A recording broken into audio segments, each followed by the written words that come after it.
नमस्कार विद्यार्थी मित्रांनो, मी रामपरे तुम्हा सर्वांचं मनपूर्वक स्वागत करतो आपल्या मराठी गुरु रामपरे या यूट्यूब चॅनलमध्ये. तर जसं की विद्यार्थी मित्रांनो, आपण रोजचे मराठी व्याकरणाचे 10 प्रश्न घेत आहोत आणि त्याचं व्यवस्थित ॲनालिसिस करत आहोत, जेणेकरून तुम्हाला मराठी व्याकरणाचा अभ्यास करणं अतिशय सोपं होईल आणि सहजरीतीने मराठीचे प्रश्न तुम्ही सोडवू शकता. चला तर मग आजचे प्रश्न आपण पाहूयात. तर बघा, पहिला प्रश्न काय आहे? मला त्यांची कविता आवडली, प्रयोग ओळखा. मला त्यांची कविता आवडली या वाक्यामधील प्रयोग ओळखायचा आहे. तर बघा, पर्याय काय दिलेले आहेत? सकर्मक कर्तरी, अकर्मक कर्तरी, भावे आणि कर्मणी. तर बघा, प्रयोग कसा ओळखायचा? तर कोणतेही वाक्य सोडवत असताना सुरुवातीला क्रियापद आणि कर्ता समजणं गरजेचं आहे. तर या वाक्यामध्ये क्रियापद काय आहे? आवडली. म्हणजेच क्रिया कशाची आहे? तर आवडण्याची. मग आवडणारी कोण? तर कविता. म्हणजे या ठिकाणी कर्ता कोण आहे? कविता हा कर्ता आहे. मग कर्त्याला प्रत्यय आहे का? नाही. तर कर्त्याला प्रत्यय नसल्यामुळे या ठिकाणी 100% कर्तरी प्रयोग आहे हे आपल्या लक्षात येतं. त्यासाठी कर्तरी, कर्मणी आणि भावे प्रयोगातील प्रत्ययांची रचना आपण समजावून घेतली पाहिजे आणि लक्षात ठेवली पाहिजे. तर बघा, या वाक्यामध्ये कर्त्याला प्रत्यय नाही म्हणजे कर्तरी प्रयोग आहे हे आपणाला समजले. मग सकर्मक कर्तरी की अकर्मक कर्तरी ते आपल्याला कळणं गरजेचं आहे. तर त्यासाठी काय करावं लागेल? क्रियापद सकर्मक आहे की अकर्मक हे आधी बघायला पाहिजे. मग कोणतंही क्रियापद सकर्मक आहे की अकर्मक कसं ओळखायचं? तर कर्त्याला ने प्रत्यय जोडायचा आणि वाक्य भूतकाळी करायचं. जर वाक्य व्यवस्थित भूतकाळी झालं तर ते क्रियापद सकर्मक आहे असं समजायचं, आणि जर वाक्य व्यवस्थित भूतकाळी नाही झालं तर ते क्रियापद अकर्मक आहे असं समजायचं. मग या वाक्यामध्ये बघा, कविता हा कर्ता आहे, त्याला ने प्रत्यय जोडला तर काय होईल? कवितेने. आणि वाक्य भूतकाळी केलं तर काय होईल? कवितेने आवडली. म्हणजे कवितेने आवडली असणं योग्य आहे, म्हणजे त्या होत नाही. याचाच अर्थ काय? हे क्रियापद अकर्मक आहे, म्हणजे कर्माचा यामध्ये प्रश्नच नाही. म्हणजे या वाक्यामध्ये अकर्मक कर्तरी प्रयोग आहे हे लक्षात आपल्या येतं. त्यानंतर पुढचा प्रश्न काय आहे बघा? हे काम त्यानेच करावे, क्रियापदाचा अर्थ सांगा. हे काम त्यानेच करावे या वाक्यातील क्रियापदाचा अर्थ विचारलेला आहे. तर क्रियापदाचे अर्थ किती आहेत? 4. ते कोणते? तर स्वार्थ, आज्ञार्थ, विद्यार्थ आणि संकेतार्थ. तर बघा, हे काम त्यानेच करावे यामध्ये कोणता अर्थ असेल? तर तो आहे विद्यार्थ. विद्यार्थ कशामुळे? तर ज्या क्रियापदामध्ये कर्त्याची क्रिया करण्याची शक्यता, योग्यता, इच्छा किंवा कर्तव्य सांगितलेलं असतं त्यामध्ये विद्यार्थ हा अर्थ असतो. बघा, कर्त्याची क्रिया करण्याची शक्यता, योग्यता, इच्छा, कर्तव्य सांगितलेलं असतं त्यामध्ये काय असतो? विद्यार्थ असतो. मग या वाक्यामध्ये बघा, हे काम त्यानेच करावे या वाक्यातून कर्त्याची काय दाखवलेली? योग्यता दाखवलेली. म्हणजेच कर्ता हे काम करू शकतो, म्हणजे तोच हे काम करू शकतो. म्हणजेच यामध्ये विद्यार्थ आहे. तर बघा, क्रियापदाचे जे 4 अर्थ असतात त्या प्रत्येक अर्थाचे काहीतरी वेगळे वैशिष्ट्ये असतात, काहीतरी वेगळं वैशिष्ट्य असतं. त्यासाठी हे अर्थ व्यवस्थित समजून घेणं गरजेचं आहे. ते तुम्ही पुस्तकातून देखील करू शकता. काही शंका असल्यास मला देखील विचारू शकता. प्रत्येक टाईपचे आपण प्रश्न घेत आहोत.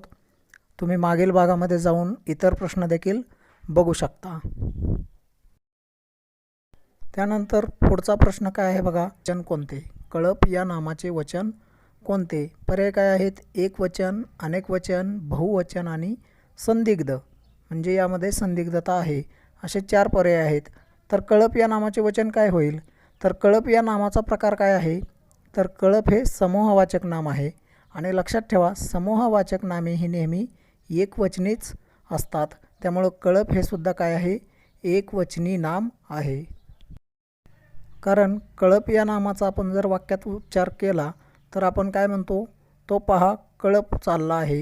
म्हणजेच तो एकवचनी असतो. म्हणजे लक्षात ठेवा, समूहवाचक नामे ही नेहमी एकवचनी असतात. त्यानंतर पुढचा प्रश्न काय आहे बघा? आईला कामाचा कंटाळा आला, प्रयोग ओळखा. तर बघा, मी सांगितलं होतं कोणतंही वाक्य सोडवताना पहिल्यांदा क्रियापदाकडे जायचं, त्यातून कर्ता ओळखायचा आणि क्रियापद सकर्मक आहे की अकर्मक ते बघायचं.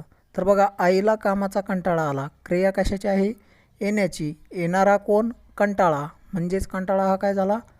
कर्ता झाला. मग कर्त्याला प्रत्यय आहे का? तर नाही. कंटाळा या कर्त्याला प्रत्यय नाही. म्हणजेच यामध्ये कर्तरी प्रयोग आहे, निश्चितपणे कर्तरी प्रयोग आहे. मग सकर्मक कर्तरी की आकर्मक कर्तरी? तर काय करावं लागेल? क्रियापद सकर्मक आहे की आकर्मक बघावं लागेल. तर बघा, कंटाळा या कर्त्याला ने हा प्रत्यय लावला आणि वाक्य भूतकाळी केलं तर काय होईल? कंटाळा आला, त्याचं काय होईल? कंटाळ्याने आला. म्हणजे असं वाक्य होत नाही. म्हणजेच हे क्रियापद कसलं आहे? अकर्मक क्रियापद आहे. मग ज्या अर्थी अकर्मक क्रियापद आहे त्या अर्थी यात कर्म येऊच शकत नाही, आणि ज्या अर्थी वात कर्म येऊ शकत नाही त्या अर्थी सकर्मक प्रयोग असूच शकत नाही. म्हणजे कर्तरी प्रयोग आहे, आणि कसला? तर अकर्मक कर्तरी प्रयोग या वाक्यामध्ये आहे. त्यानंतर पुढचा प्रश्न बघा, स्वतः येऊन गेलास तर बरं होईल, सर्वनामाचा प्रकार सांगा. स्वतः येऊन गेलास तर बरं होईल, यामध्ये सर्वनामाचा प्रकार सांगायचा आहे. तर या वाक्यात कोणतं सर्वनाम आहे? स्वतः हे सर्वनाम आलेलं आहे. मग त्याचा प्रकार विचारला आहे. पर्याय काय आहेत? प्रथम पुरुषवाचक, द्वितीय पुरुषवाचक, तृतीय पुरुषवाचक आणि सामान्य सर्वनाम, असे 4 पर्याय आहेत. तर विद्यार्थी मित्रांनो, लक्षात ठेवा, संपूर्ण महाराष्ट्रामध्ये बऱ्याच विद्यार्थ्यांचा पुरुषवाचक सर्वनाम आणि आत्मवाचक सर्वनाम यामध्ये गोंधळ झालेला असतो. तर लक्षात ठेवा, स्वतः येऊन गेलास तर बरं होईल यामध्ये कोणतं सर्वनाम आहे? तर द्वितीय पुरुषवाचक सर्वनाम आहे. बऱ्याच विद्यार्थ्यांचा समज असतो की स्वतः हे आत्मवाचक सर्वनाम आहे, परंतु त्यामध्ये काही गोष्टी लक्षात ठेवायच्या असतात. त्या गोष्टी कोणत्या? तर आत्मवाचक सर्वनाम हे नेहमी वाक्यात नाम किंवा सर्वनामाबरोबर येत असतं. ते वाक्यात एकटं येत नाही. म्हणजे स्वतः हे सर्वनाम यामध्ये एकटं आलेलं आहे, त्याच्यासोबत कोणतंही नाम किंवा सर्वनाम दुसरं नाही. म्हणजेच ते आत्मवाचक होऊ शकत नाही. ते काय होईल? पुरुषवाचक होईल. म्हणजेच काय? आत्मवाचक सर्वनाम हे कधीच वाक्यात एकटं येत नाही, ते नाम किंवा सर्वनामाबरोबर आलेलं असतं. जर एखादं सर्वनाम वाक्यात एकटं आलेलं असलं तर ते आत्मवाचक होत नाही. मग स्वतः हे आत्मवाचक होणार नाही. तर स्वतः येऊन गेलास तर बरं होईल हे समोरच्याला उद्देशून बोललेलं आहे, म्हणजेच ते द्वितीय पुरुषवाचक सर्वनाम आहे. त्यानंतर पुढचा प्रश्न बघा काय आहे? आपण चांगले वागलो तर समाजाला वागेल, सर्वनामाचा प्रकार सांगा. आपण चांगले वागलो तर समाजाला वागेल, आणि या वाक्यामध्ये सर्वनामाचा प्रकार दिला आहे. तर विद्यार्थी मित्रांनो, यामध्ये आपण हे सर्वनाम आहे. मग ते कोणतं आहे? तर प्रथम, द्वितीय, तृतीय की आत्मवाचक, अशा पद्धतीनं पर्याय दिलेले आहेत. तर बघा विद्यार्थी मित्रांनो, जसं की मी मगाशी सांगितलं तसं बऱ्याच विद्यार्थ्यांमध्ये आत्मवाचक सर्वनाम आणि पुरुषवाचक सर्वनाम यामध्ये गोंधळ उडालेला असतो, कन्फ्युजन झालेलं असतं.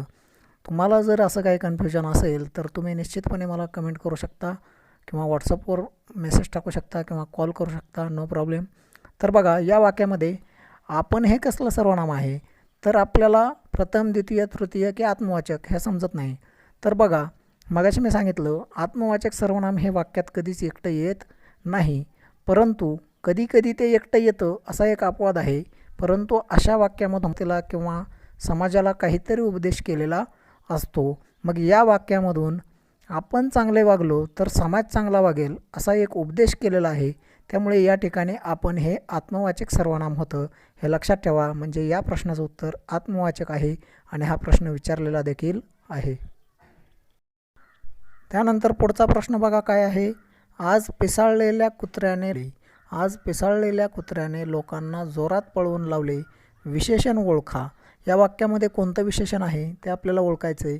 तर बघा, पर्याय दिलेले आहेत. आज, पिसाळलेल्या कुत्र्याने, जोरात. तर बघा, मी सांगितलं होतं कोणत्याही वाक्यामध्ये प्रश्न सोडवण्याच्या आधी क्रियापद, कर्ता, कर्म समजणं गरजेचं आहे. तर बघा, यामध्ये क्रिया कशाची आहे? पळवून लावण्याची. म्हणजे पळवून लावणे हे संयुक्त क्रियापद आहे. यामध्ये मुख्य क्रियापद कोणतं? तर पळवणे. आणि सहाय्यकारी क्रियापद कोणतं? तर लावले, म्हणजे लावणे. ठीक आहे, तर लक्षात घ्या. तर यामध्ये कर्ता कोणता आहे? बघा, पळवून लावले. पळवणारा कोण? तर कुत्रा, म्हणजे कुत्रा हा काय झाला? कर्ता झाला. आणि मी मागच्या भागामध्ये सांगितलं होतं कोणताही कर्ता हा काय असतो? नामच असतो. म्हणजे कुत्रा हे या ठिकाणी काय झालं? नाम झालं. मग कसला कुत्रा? तर पिसाळलेला कुत्रा. म्हणजेच या ठिकाणी पिसाळलेला हे काय झालं? विशेषण झालं. कारण ते पिसाळलेला हा शब्द काय करतो?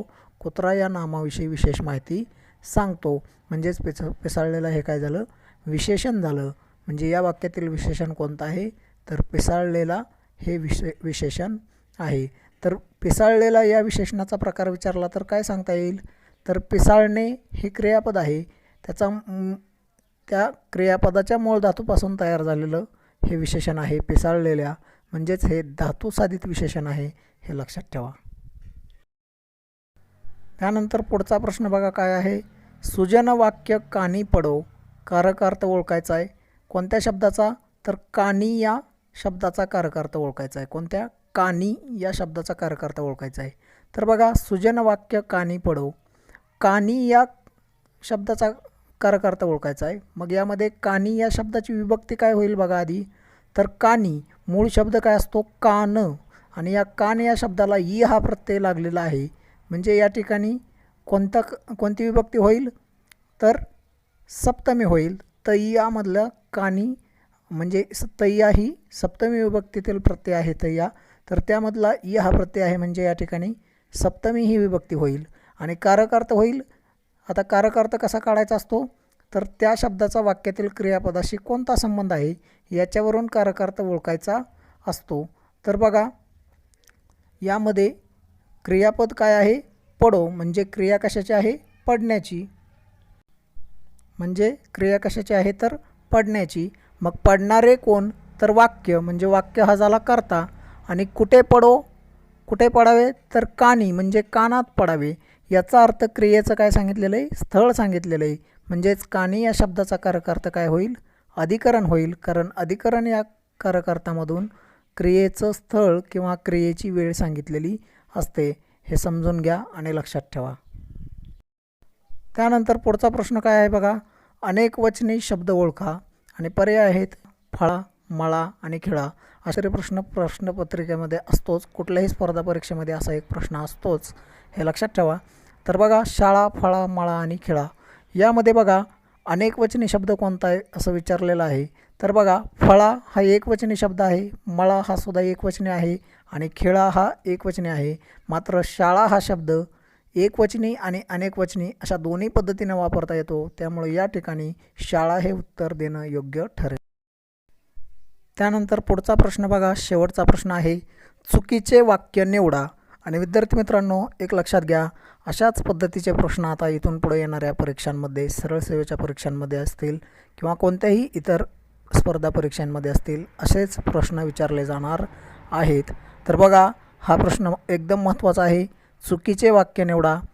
पहिलं वाक्य आहे विशेष नामे एकवचने असतात, दुसरं वाक्य आहे समूहवाचक नामे अनेकवचने असतात, आणि तिसरं वाक्य आहे शुद्ध शब्दयोगी अव्यये नामाला जोडून येत नाहीत, आणि चौथं वाक्य आहे काही विशेषणे अविकारी असतात. तर विद्यार्थी मित्रांनो असे प्रश्न सोडवण्यासाठी पाठांतराचा उपयोग होत नाही, तर त्यासाठी संकल्पना क्लिअर असणं गरजेचं आहे, कन्सेप्ट क्लिअर असणं गरजेचं आहे.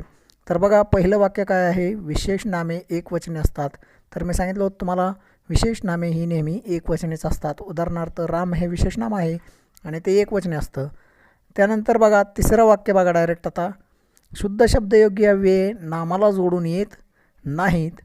बघा शुद्ध शब्दयोगी अव्यये म्हणजे कोणती शब्दयोगी अव्यये, तर केवळ, फक्त, मात्र हे शुद्ध शब्दयोगी अव्यये असतात आणि ते नामाला जोडून येत नाहीत.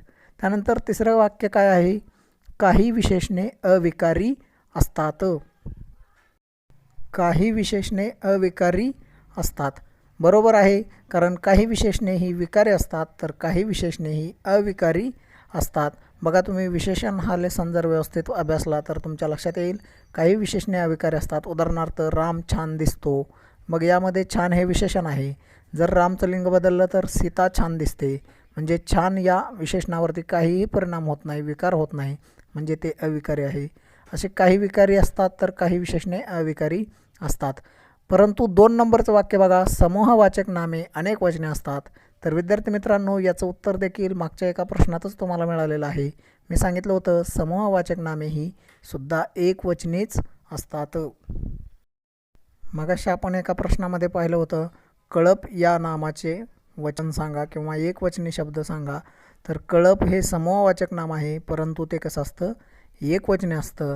त्यामुळं कळप हे एकवचने आहे आणि ते समूहवाचक नाम आहे. म्हणजेच काय, समूहवाचक नामे ही सुद्धा काय असतात, एकवचनीच असतात, हे लक्षात ठेवा. तर विद्यार्थी मित्रांनो, हे आजचे 10 प्रश्न आपण पाहिले. याचा परत एकदा सराव करा, लिहून काढा आणि त्याचा योग्य रीतीने अभ्यास करा. जर तुमच्या काही शंका असतील तर नक्की विचारायला विसरू नका. त्याचबरोबर नवीन कोणी असतील तर चॅनलला नक्की सबस्क्राईब करा, लाईक करा आणि शेअर करा. आणि विद्यार्थी मित्रांनो, अभ्यास करत राहा. अभ्यासाशिवाय कोणताही पर्याय नाही. त्यामुळं अभ्यास करणे हीच काळाची गरज आहे असं लक्षात ठेवा. आणि तुमच्या काही शंका असतील तर नक्की विचारा. धन्यवाद.